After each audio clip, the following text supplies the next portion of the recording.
عشاء کی نماز سے فارغ ہوئے ہیں، اور آپ جانتے ہیں کہ عشاء کی نماز کے بعد ہمارے 4 اجتماعی معمول ہوتے ہیں اور 2 انفرادی معمول۔ پہلا جو اجتماعی عمل ہے وہ فضائل اعمال یا فضائل صدقات کی تعلیم ہے۔ چنانچہ ابھی ہم انشاءاللہ تعلیم کا سلسلہ شروع کرتے ہیں۔ آپ جانتے ہیں کہ فضائل رمضان ہے اور رمضان کے حوالے سے انشاءاللہ گفتگو ہو رہی ہے، تو فضائل اعمال میں سے فضائل رمضان میں سے کچھ پڑھتے ہیں۔ حضرت شیخ زکریا رحمۃ اللہ علیہ نقل فرماتے ہیں کہ حضور صلی اللہ علیہ وسلم کا ارشاد ہے کہ بہت سے روزہ رکھنے والے ایسے ہیں کہ ان کو روزے کے ثمرات میں بجوز بھوکا رہنے کی کچھ بھی حاصل نہیں، اور بہت سے شب بیدار ایسے ہیں کہ ان کو رات کو جاگنے کی مشقت کے سوا کچھ بھی نہ ملا۔ حضور صلی اللہ علیہ وسلم کا ارشاد ہے کہ بہت سے روزہ رکھنے والے ایسے ہیں کہ ان کو روزے کے ثمرات میں بجوز بھوکا رہنے کی کچھ بھی حاصل نہیں، اور بہت سے شب بیدار ایسے ہیں کہ ان کو رات کو جاگنے کی مشقت کے سوا کچھ بھی نہ ملا۔ فائدہ، علماء کے اس کی شرح میں چند اقوال ہیں۔ اول یہ کہ اس سے وہ شخص مراد ہے جو دن بھر میں روزہ رکھ کر مال حرام سے افطار کرتا ہے۔ اللہ اکبر، دن بھر روزہ رکھا، یعنی ہے کہ وہ اپنے آپ کو نہ صرف حرام بلکہ حلال سے بھی بچا کے رکھا، دن بھر روزہ رکھا اس نے، اور لیکن شام میں جب افطار کا وقت آیا تو مال حرام سے افطار کیا، یہ وہ شخص مراد ہے کہ جتنا ثواب روزے کا ہوا تھا اس سے زیادہ گناہ حرام مال کھانے کا ہو گیا، اور دن بھر بھوکا رہنے کی سوا اور کچھ نہ ملا۔ اور دوسرے یہ کہ وہ شخص مراد ہے جو روزہ رکھتا ہے لیکن غیبت میں بھی مبتلا رہتا ہے، جس کا بیان آگے آ رہا ہے۔ تیسرا قول یہ کہ روزے کے اندر گناہ وغیرہ سے اعتراض نہیں کرتا، روزہ رکھ لیا تو گویا کہ حلال سے بچتا ہے، حرام میں لگا رہتا ہے، تو گویا کہ وہ اعتراض نہیں کرتا گناہوں سے۔ نبی اکرم صلی اللہ علیہ وسلم کے ارشادات جامع ہوتے ہیں، یہ سب صورتیں اس میں داخل ہیں، یعنی وہ مال حرام والا بھی اس میں شامل ہے، اور اسی لیے غیبت کرنے والا بھی شامل ہے، گناہوں کے اندر ارتکاب کرنے والا بھی شامل ہے، سب اس میں شامل ہے، تو سب صورتیں اس میں داخل ہیں۔ ان کے علاوہ بھی اور صورتیں داخل ہو سکتی ہیں۔ اسی طرح جاگنے کا حال ہے کہ رات بھر شب بیداری کی مگر تفریحاً تھوڑی سی غیبت یا کوئی اور بھی حماقت کر لی تو سارا جاگنا بیکار ہو گیا، یعنی جاگ رہا ہے لیکن ٹولیاں سجا رکھی ہیں، غیبتیں چغلیاں ٹھٹے مذاق بھی قہقہ لگ رہے ہیں، تو گویا کہ وہ جاگنا بیکار ہوا، تو وہ بھی حسرت و افسوس۔ تو گویا کہ فرمایا کہ یہ بھی ساری کے سارا بیکار چلا گیا۔ میں صبح کی نماز ہی قضا کر دی، سارے رات جاگتے رہے، گپے بھی لگاتے رہے، غیبتیں چغلیاں کرتے رہے، اور کبھی ایک آدھ نفل بھی پڑھ لی، کبھی شبینے کے اندر جو ہے نماز میں 2 رکعت میں بھی کھڑے ہو گئے، لیکن جب صبح کی نماز کے ٹائم تھک ہار کے ٹوٹ کے سو گئے، نماز قضا ہو گئی۔ یا محض ریا اور شہرت کے لیے جاگا، تو فرمایا کہ یہ سب بیکار ہے۔ اس کے بعد حدیث لائیں کہ حضور اقدس صلی اللہ علیہ وسلم کا ارشاد ہے کہ روزہ آدمی کے لیے ڈھال ہے جب تک اس کو پھاڑ نہ ڈالے۔ تو حضور اقدس صلی اللہ علیہ وسلم کا ارشاد ہے کہ روزہ آدمی کے لیے ڈھال ہے جب تک کہ اس کو پھاڑ نہ ڈالے۔ فائدہ، ڈھال ہونے کا مطلب یہ ہے کہ جیسے آدمی ڈھال سے اپنی حفاظت کرتا ہے، اسی طرح روزے سے بھی اپنے دشمن یعنی شیطان سے حفاظت کرتا ہے۔ ایک روایت میں آیا ہے کہ روزہ حفاظت ہے اللہ کے عذاب سے، اور دوسری روایت میں ہے کہ روزہ جہنم سے حفاظت ہے۔ تو گویا کہ یہ حفاظت جو ہے روزے کی وجہ سے نصیب ہوتی ہے۔ ایک روایت میں وارد ہے کہ کسی نے عرض کیا، یا رسول اللہ صلی اللہ علیہ وسلم، روزہ کس چیز سے پھٹ جاتا ہے؟ روزہ کس چیز سے پھٹ جاتا ہے؟ حضور صلی اللہ علیہ وسلم نے فرمایا، جھوٹ اور غیبت سے۔ جھوٹ اور غیبت سے روزہ پھٹ جاتا ہے، یعنی یہ ڈھال جو تھی آپ کی، یہ جب پھٹ گئی تو ظاہر ہے کہ شیطان حملہ آور ہو کر آپ کو ہلاک کر دے گا۔ اس لیے جھوٹ اور غیبت ہم کتنی آسانی کے ساتھ یہ روزے کی حالت میں بولتے ہیں، اس کا خود ہمیں بھی احساس نہیں ہوتا۔ اس کا مطلب یہ ہے کہ پھر روزوں میں ہماری اس لیے تو جان نہیں ہے، اس لیے تو روزہ ہمارے اندر تقویٰ پیدا نہیں کرتا کہ ہم روزے کی ڈھال کو پھاڑ بیٹھتے ہیں۔ ان دونوں روایتوں میں اور اسی طرح اور متعدد روایات میں روزے میں اس قسم کے امور سے بچنے کی تاکید آئی ہے، اور روزے کا گویا ضائع کر دینا اسی کو قرار دیا ہے کہ روزہ ضائع ہو گیا، کہ انسان جو ہے وہ جب روزے کو پھاڑ دیتا ہے۔ ہمارے زمانے میں روزے کے کاٹنے کے لیے مشغلہ اس کو قرار دیا جاتا ہے کہ واہی تواہی میری تیری باتیں شروع کر دی جائیں، واہی تواہی باتیں انسان کرتا رہتا ہے تاکہ روزہ کٹے۔ کہتے ہیں ٹائم پاس نہیں ہوتا، ایون کہ گھروں کے اندر موویاں لگا لیتے ہیں، ویڈیو فلمیں لگ جاتی ہیں، ہالی ووڈ اور بالی ووڈ کی فلمیں دیکھی جا رہی ہیں، ڈرامے دیکھے جا رہے ہیں، کیا جی روزہ ٹائم پاس نہیں ہو رہا۔ تو بھی ٹائم تو پھر پاس ہو جائے گا کہ خود فیل ہو جاؤ گے۔ اب آپ سوچ رہے ہیں ٹائم کو پاس کرنا ہے یا اپنے آپ کو پاس کرنا ہے؟ ہمیں تو اپنے آپ کو اللہ کے یہاں پاس کرنا ہے، اپنے آپ کو پاس کرنا ہے۔ تو پھر یہ جو واہی تباہی جو چیزیں خرافات، ان سے بالکل توبہ طائب ہو کر خالص اللہ تبارک و تعالیٰ کے رجوع رکھیں۔ اور حضرت حکیم الامت مجدد ملت مولانا شریف علی تھانوی رحمہ اللہ تعالیٰ کی بڑی خوبصورت بات ہے، آرام یا کام، کام یا آرام، یا تو اپنے کام میں لگے ذکر و اذکار کریں، تلاوت کریں، تسبیح کریں، نوافل میں لگے رہیں، تو یا پھر آرام کریں۔ ظاہر آپ کثرت سے تلاوت اور تسبیحات کریں گے تو تھکیں گے سو جائیں۔ تو فرمایا کہ اگر کرنے کو کچھ نہیں ہے تو سو جائیں، وہ بہتر ہے کہ آپ یہ سونا، بجائے اس کے کہ آپ جو ہے وہ خرافات جو ہے وہ دیکھیں، واہی تباہی چیزیں دیکھ کے اپنے روزے کو خراب کریں، اس سے بچنے کی کوشش کریں۔ اس لیے فرمایا بعض علماء کے نزدیک جھوٹ اور غیبت سے روزہ ٹوٹ جاتا ہے۔ یہ دونوں چیزیں ان حضرات کے نزدیک ایسی ہیں جیسے کھانا پینا، گویا کہ بعض علماء نے تو جھوٹ اور غیبت پہ روزے کو توڑ دیا ہے، یہ فتویٰ دے دیا، یعنی غیبت اصل میں مردہ بھائی کا گوشت کھانا ہے، اور کچھ چیز کھانے سے تو روزہ ٹوٹے گا ہی۔ تو وہ یہ کہتے ہیں کہ اس کا مطلب ہے کہ اس نے مردہ بھائی کا گوشت کھایا کیونکہ وہ نص قطعی ہے قرآن کی، لہٰذا غیبت کرنے پہ روزہ ٹوٹ گیا۔ اگرچہ اس بات پہ فتویٰ نہیں ہے، لیکن مفتہ بھی قول یہ نہیں، لیکن آپ اندازہ لگائیں کہ اس کی وعید اور سنگینی کتنی ہے کہ روزے کی حالت میں غیبت کتنی خطرناک بات ہے۔ اس لیے بھائی غیبتوں کی اگر بیماری ہمیں ہے تو افطار تک انتظار کر لو، افطار کے بعد چبا لینا جو چبانا ہے، لیکن کم از کم افطار تک تو رکو۔ تو اس لیے فرمایا کہ جیسے کھانا پینا سب روزے کو توڑنے والی اشیاء ہیں۔ جمہور کے نزدیک اگرچہ غیبت وغیرہ سے روزہ ٹوٹتا نہیں ہے، مگر روزے کی برکات جاتی رہتی ہیں، اس سے کسی کو انکار نہیں ہے۔ اس لیے ناظرین حاضرین اس چیز کا اہتمام کریں کہ روزے کی حالت میں غیبت اور جھوٹ سے خاص طور پہ بچیں، کیونکہ اس کے بارے میں صاف بتا دیا گیا ہے، اور اس کے علاوہ دیگر گناہوں سے بچنا وہ بھی لازم ہے۔ گناہوں سے بچیں گے، اب روزہ اپنی برکات ہمیں عطا کرے گا۔ اللہ سے دعا ہے کہ اللہ تبارک و تعالیٰ روزے کی حالت میں ہمیں گناہوں سے بچنے کی توفیق عطا فرمائے اور تقوی کا نور ہمیں نصیب ہو جائے، آمین یا رب العالمین۔ اب دعا کر لیجئے عشاء کی نماز کی۔ ربنا تقبل منا انک انت السمیع العلیم وتب علینا انک انت التواب الرحیم۔ یا اللہ ہمارے گناہوں کو معاف فرما، یا اللہ ہماری خطاؤں سے درگزر فرما، یا اللہ بھی ہم نے عشاء کی نماز پڑھی ہے، یا اللہ ہماری عشاء کی نماز کو قبول و منظور فرما، یا اللہ اس میں جو بھی کمی کوتاہی ہو گئی ہے اس کو معاف فرما، یا اللہ ہماری نمازوں کو قبول فرما، ہمارے روزوں کو قبول فرما، ہماری تراویحوں کو قبول فرما، یا اللہ اپنا خاص نظر کرم ہم پر فرما۔ سرکار دو عالم صلی اللہ علیہ وسلم کے صدقے اور طفیل سے ہماری توبہ کو قبول فرما، ہمیں سچا استغفار کرنے کی توفیق عطا فرما، یا اللہ اپنے کرم سے ہمیں ظاہری باطنی دولتوں سے مالا مال فرما، یا اللہ اس دنیا بھر سے جو معتکفین اور جو ہے وہ ناظرین ہمارے ساتھ جو ہماری اعتکاف کے اندر شریک ہیں، یا اللہ ان کی شرکت کو بے قبول و منظور فرما کے بہترین بدلہ عطا فرما، یا اللہ ان کی جائز دلی مرادیں پوری فرما، اور سب سے بڑی مراد تو ہے کہ تجھے پانا ہے، یہ اعتکاف کی حالت میں بس تجھے پانا چاہتے ہیں، یا اللہ تو ان کو مل جا، یا اللہ تو ان کو مل جا، یا اللہ تو اپنا آپ ان کو عطا فرما، تو اپنا آپ ان کو عطا فرما۔ وصلی اللہ تعالی علی خیر خلقہ محمد و آلہ و اصحابہ اجمعین برحمتک یا ارحم۔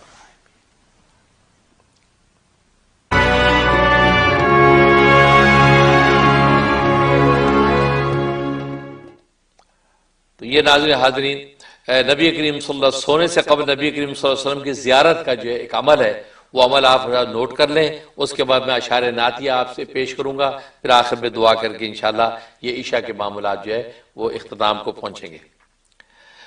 تو عمل زیارت رسول اکرم صلی اللہ علیہ وسلم، تو طریقہ میں نے لکھا ہے کہ سالک و مرید کو چاہیے کہ سونے سے قبل بادب مدینہ منورہ کی طرف رخ کر کے بیٹھ جائے اور دعا کرے کہ حق تعالی شانو حضرت صلی اللہ علیہ وسلم کے جمال جہاں آرا کا دیدار بیداری یا خواب میں کرا دے۔ تو گویا کہ مدینہ کی طرف رخ کر کے بیٹھ گیا اور وہ دعا کرنے لگا۔ یا امریکہ کے لوگ بیٹھے ہیں تو وہ قبلے کی نارتھ ایسٹ ہیں، قبلے کی طرف منہ کر لیں، وہی مدینہ کا رخ ہے۔ اسی طریقے سے پاکستان کے لوگ ہیں، وہ جو ہے وہ قبلے کی طرف منہ کر لیں گے تو وہی رخ جو ہے وہ مدینہ کا رخ بن جائے گا۔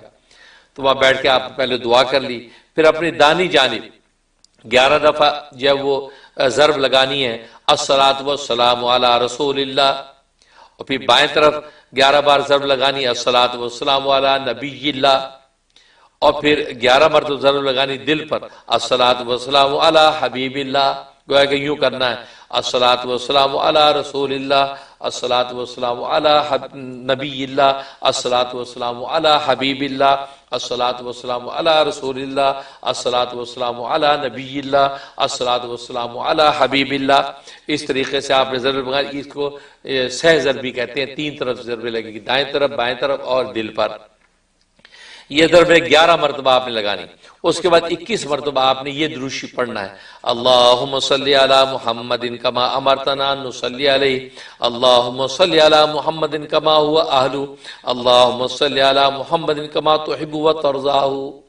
یہ 11 مرتبہ آپ نے اس کو دہرانا ہے، اللہم صلی علی محمد کما امرتنا ان نصلی علیہ، اللہم صلی علی محمد کما ہوا اہلو، اللہم صلی علی محمد کما تحب و ترضاہ۔ تو گویا کہ آپ نے یہ 11 مرتبہ جو ہے اس دروشی کو دہرانا ہے۔ اس کے بعد 21 مرتبہ سورۃ النصر پڑھنی ہے، بسم اللہ الرحمن الرحیم ہر مرتبہ پڑھنی ہے۔ اس کے بعد سورۃ النصر، اذا جاء نصر اللہ والفتح، یہ جو سورت ہے آخری پارے میں موجود ہے، یہ سورت آپ نے 21 مرتبہ پڑھنی ہے۔ پڑھنے کے بعد دانی کروٹ پہ لیٹ جانا ہے، وہ سیدھا ہاتھ سیدھے رخسار کے نیچے رکھ کے دانی کروٹ، لیکن ہتھیلی کے اوپر آپ نے کیا دم کرنا ہے، الصلاۃ والسلام علی رسول اللہ، یہ ایک بار پڑھ کے دم کرنا ہے سیدھے، اور پھر رخسار پہ رکھ لینا، پڑھ کے دم کریں اور سر کے نیچے رکھیں اور سو جائیں۔ انشاءاللہ بہت چند دفعہ آپ یہ کریں گے، 1-2 رات میں انشاءاللہ رسول اللہ صلی اللہ علیہ وسلم کا دیدار نصیب ہو جائے گا۔ بہت مبارک عمل ہے، تو یہ عمل جو آپ نوٹ کر لیں۔ اس کے بعد اب ہم آپ سے اشعار شیئر کرتے ہیں، اشعار نعتیہ۔ اور یہ اشعار نعتیہ میں نے جیسے عرض کیا، خواجہ عزیز الحسن مجذوب رحم اللہ تعالیٰ، جو حضرت حکیم الامت مجدد ملت مولانا شرف علی تھانوی رحم اللہ تعالیٰ کے جلیل القدر خلفاء میں سے ہیں، ان کے یہ اشعار نعتیہ ہیں۔ اور فرماتے ہیں، اتنا ہوا قریب کہ وہ دور ہو گیا، اتنا ہوا قریب کہ وہ دور ہو گیا، اتنا ہوا آیا کہ وہ مستور ہو گیا، پردہ کیا ہے دور تو کیا دور ہو گیا، پردہ کیا ہے دور تو کیا دور ہو گیا، وہ آپ اپنے نور میں مستور ہو گیا۔ سارا بدر حضور کا جب نور ہو گیا، پھر دور کیا ہے سایہ اگر دور ہو گیا۔ سارا بدن حضور کا جب نور ہو گیا، پھر دور کیا ہے سایہ اگر دور ہو گیا۔ وہ نور حق جو قبر میں مستور ہو گیا، ہر ذرہ زمین لحد طور ہو گیا۔ حضرت کا جس مقام پہ مذکور ہو گیا، ہر سو ملائکہ سے وہ محصور ہو گیا۔ حضرت کا جس مقام پہ مذکور ہو گیا، ہر سو ملائکہ سے وہ معصور ہو گیا۔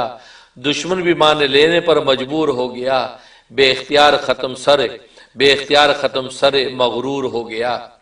آیا جو سامنے وہی معصور ہو گیا، زنار کفر توڑ کے زنور ہو گیا۔ آیا جو سامنے وہی معصور ہو گیا، زنار کفر توڑ کے زنور ہو گیا۔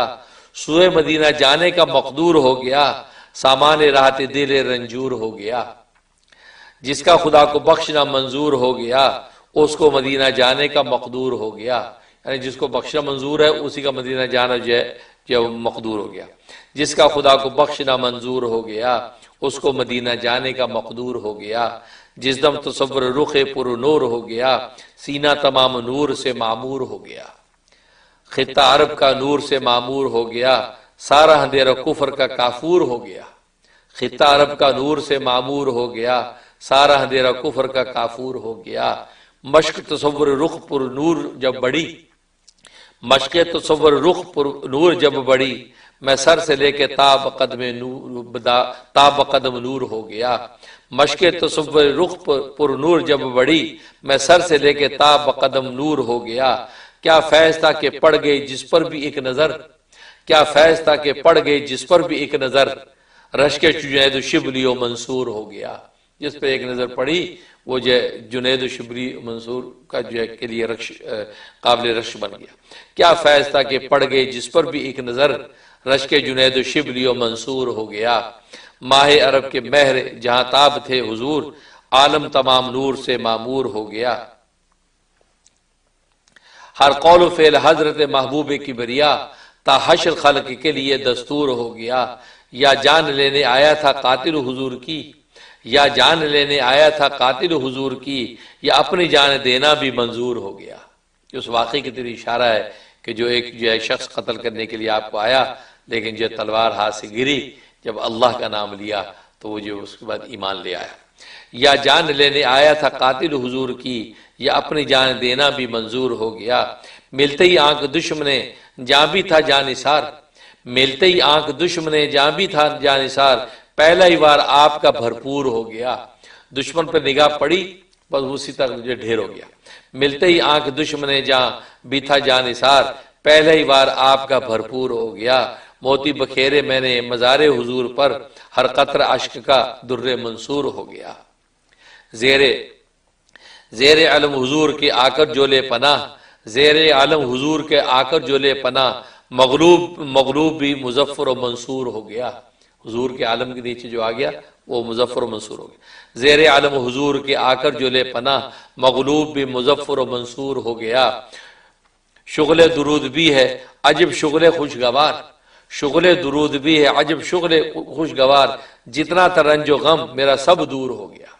یعنی صلاۃ والسلام کا شغل بھی عجیب شغل ہے، جب غمگین بندہ وہ درود صلاۃ والسلام پڑھے سارے غم دور ہو جاتے ہیں۔ اس لیے فرمایا شغل درود بھی ہے عجب شغل خوشگوار، جتنا تر جو غم میرا سب دور ہو گیا۔ کیا حد ہے فیض شاف میشر تو دیکھیے، کیا حد ہے فیض شاف میشر تو دیکھیے، مجھ سا گناہگار بھی مغفور ہو گیا۔ یعنی شاف میشر کا فیض تو دیکھیے، کیا حد ہے فیض شاف معاشر تو دیکھیے، مجھ سا گناہگار بھی مغفور ہو گیا۔ گو تھے اویس دور مگر ہو گئے قریب، گو تھے اویس دور یعنی ویسے قرنی دور تھے، گو تھے اویس دور مگر ہو گئے قریب، بوجال تھا قریب مگر دور ہو گیا۔ ابو جہل قریب تھا وہ دور ہو گیا، جو دور تھے قریب ہو گئے، جیسے کہ ایمان کی نگاہ اور محبت کی چاشنی۔ گو تھے اویس دور مگر ہو گئے قریب، بوجال تھا قریب مگر دور ہو گیا۔ کیفے نگاہ ساقی کوثر نہ پوچھئے، کیفے نگاہ ساقی کوثر نہ پوچھئے، آیا جو سامنے وہی مخمور ہو گیا۔ ساقی کوثر کی نگاہ کی کیف کو نہ پوچھئے، جس پہ نگاہ ڈالی نشے میں آ گیا۔ کیفے نگاہ ساقی کوثر نہ پوچھئے، آیا جو سامنے وہی مخمور ہو گیا۔ ایک دم نظر جو گنبد خضرا پہ جا پڑی، ایک دم نظر جو گنبد خضرا پہ جا پڑی، سارا سفر کا رنج و تاب دور ہو گیا۔ اتنا لمبا سفر کیا، گنبد خضرا میں نگاہ پڑی، سارا سفر کی تکان دور ہو گئی اور محبت عشق کی چاشنی کانوں میں رس گھولنے لگی۔ ایک دم نظر جو گنبد خضرا پہ جا پڑی، سارا سفر کا رنج و تاب دور ہو گیا۔ سب نعت ہی ہے جس کی بھی تعریف کیجئے، سب نعت ہی ہے جس کی بھی تعریف کیجئے، صلی اللہ کہنے کا جو دستور ہو گیا۔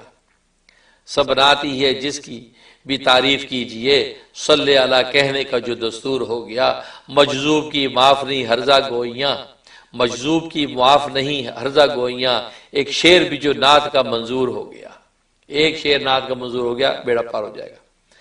اب بعد نعت ہرزہ سرائی کا منہ نہیں، اب بعد نعت ہرزہ سرائی کا منہ نہیں، مجذوب شعر کہنے سے معذور ہو گیا۔ اے خضر راہ لے خبر اے جذب کر مدد، اے خضر راہ لے خبر اے جذب کر مدد، مجذوب قافلے سے بہت دور ہو گیا۔ یہ نعت جو ہے خواجہ مجذوب علیہ الرحمہ نے پیش کی ہے، تو میں نے برکت کے لیے ان کی اس نعت کو شامل کیا۔ ناظرین اب جو ہے اب چہل ربنا کی ہم دعائیں کریں گے، اور دعاؤں کے ساتھ انشاءاللہ ہمارا یہ جو سیگمنٹ ہے عشاء کے بعد کی معمولات کا اختتام کو پہنچے گا۔ اعوذ باللہ من الشیطان الرجیم، بسم اللہ الرحمن الرحیم، ربنا تقبل منا انک انت السمیع العلیم۔ اے ہمارے پروردگار قبول کر ہم سے، بے شک تو ہی سننے والا جاننے والا ہے۔ ربنا آتنا فی الدنیا حسنہ وفی الآخرۃ حسنہ وقنا عذاب النار۔ اے رب ہمارے دے ہم کو دنیا میں خوبی اور آخرت میں خوبی، اور بچا ہم کو دوزخ کے عذاب سے۔ ربنا وجعلنا مسلمین لک ومن ذریتنا امۃ مسلمۃ لک وارنا مناسکنا وتب علینا انک انت التواب الرحیم۔ اے پروردگار ہمارے، اور کر ہم کو حکم بردار اپنا، اور ہماری اولاد میں بھی کر ایک جماعت فرما بردار اپنی، اور بتلا ہم کو قائد حج کرنے کے، اور ہم کو معاف کر، بے شک تو ہی توبہ قبول۔ سینا واختانا، اے رب ہمارے نہ پکڑ ہم کو اگر ہم بھولیں یا چوکیں۔ ربنا ولا تحمل علینا اصرا کما حملته علی الذین من قبلنا، اے رب ہمارے اور نہ رکھ ہم پر بوجھ بھاری جیسا رکھا تھا ہم سے اگلے لوگوں پر۔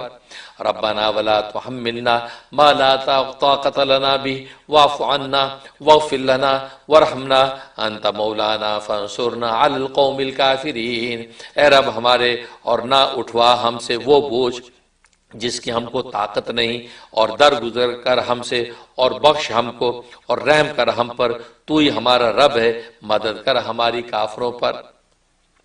ربنا لا تزغ قلوبنا بعد إذ هديتنا وهب لنا من لدنك رحمة إنك أنت الوهاب، اے رب ہمارے نہ پھیر ہمارے دلوں کو جب تو ہم کو ہدایت کر چکا، اور عنایت کر ہم کو اپنے پاس سے رحمت، اور تو ہی ہے سب کچھ دینے والا۔ ربنا ما خلقت هذا باطلا سبحانك فقنا عذاب النار، اے رب ہمارے تو نے یہ عبث نہیں بنایا، تو پاک ہے سب عیبوں سے، سو ہم کو بچا دوزخ کے عذاب سے۔ ربنا آمنا بما انزلت واتبعنا الرسول فاکتبنا مع الشاہدین، اے رب ہمارے ہم نے یقین کیا اس چیز کا جو تو نے اتاری، اور ہم تابع ہوئے رسول اللہ صلی اللہ علیہ وسلم کے، سو تو لکھ دی ہم کو ماننے والوں میں۔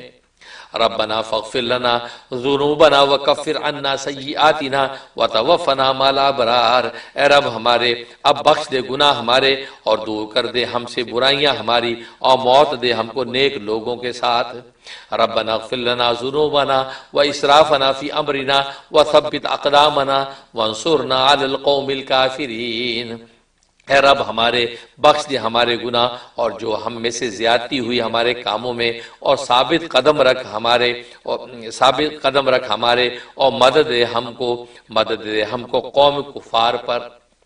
ربنا انک من تدخل النار فقد اخزیتہ وما للظالمین من انصار، اے رب ہمارے جس کو تو نے دوزخ میں ڈالا سو اس کو رسوا کر دیا، اور نہیں کوئی گناہ گاروں کا مددگار۔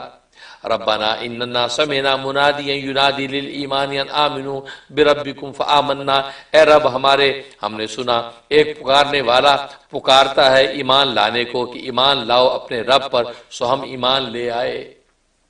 ربنا ظلمنا انفسنا وان لم تغفر لنا وترحمنا لنکونن من الخاسرین، اے رب ہمارے ظلم کیا ہم نے اپنی جان پر، اور اگر تو ہم کو نہ بخشے اور ہم پر رحم نہ کرے تو ہم ضرور ہو جائیں گے تباہ۔ ربنا وآتنا ما وعدتنا على رسلك ولا تخزنا يوم القيامة انك لا تخلف الميعاد، اے رب ہمارے اور دے ہم کو جو وعدہ کیا تو نے ہم سے اپنے رسولوں کے واسطے سے، اور رسوا نہ کر ہم کو قیامت کے دن، بے شک تو وعدے کے خلاف نہیں کرتا۔ ربنا اننا نخاف ان یفرط علینا او ان یطغى، اے رب ہمارے ہم ڈرتے ہیں کہ بھبک پڑے ہم پر یا جوش میں آ جائے۔ ربنا آمنا فاکتبنا مع الشاہدین، اے رب ہمارے ہم ایمان لائے سو لکھ ہم کو ماننے والوں کے ساتھ۔ آمین یا رب العالمین۔ تو ناظرین و حاضرین اور دنیا بھر کے معتکفین، یہاں تک کہ 20 دعائیں چہرے ربانے میں سے ہوئی ہیں، باقی 20 انشاءاللہ آئندہ کریں گے۔ اللہ سے دعا ہے کہ اللہ تبارک و تعالیٰ ان دعاؤں کو شرف قبول بخشے، اور ہمارے ظاہری باطنی جو وہ گناہ معاف فرمائے، اور ہمیں ظاہری باطنی دولتوں سے مالا مال فرمائے۔ ربنا تقبل منا انک انت السمیع العلیم وتب علینا انک انت التواب الرحیم۔ یا اللہ عشاء کے معمولات مکمل ہوئے، یا اللہ ان کو شرف قبول بخش، کمی کوتاہی لفظ کو معاف فرما، یا اللہ ہر طرح کی عافیت عطا فرما، یا اللہ رمضان کی برکتیں لوٹنے کی توفیق عطا فرما، لیلۃ القدر کی یا اللہ بابرکت رات ہمیں نصیب فرما، یا اللہ پوری امت مسلمہ کو یا اللہ غلبہ عطا فرما، یا اللہ پستی سے بلندی عطا فرما، انتشار سے اتحاد عطا فرما، یا اللہ مصیبت سے راحت عطا فرما، یا اللہ جہاں جہاں مسلمان مغلوب پریشان ہیں یا اللہ ان کو غلبہ نصرت عطا فرما،